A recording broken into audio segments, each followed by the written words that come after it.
సంగారెడ్డి జిల్లా కేంద్రంలోని శ్రీవైకుంఠపురం శ్రీనివాసుని బ్రహ్మోత్సవాలు వైభవంగా జరిగాయి.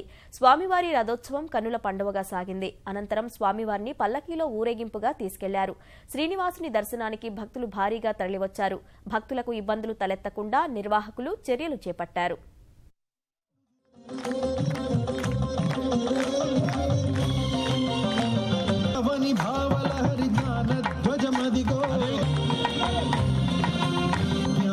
రూపుమాపు ఆది గురువులడుగో విజ్ఞానము నందించే జగద్గురువులరుగో గదిగదిగో యతి రామానుజ శేఖరుడడుగో తనదను రామానుజుడడుగో వైష్ణవతత్వము చాలుగా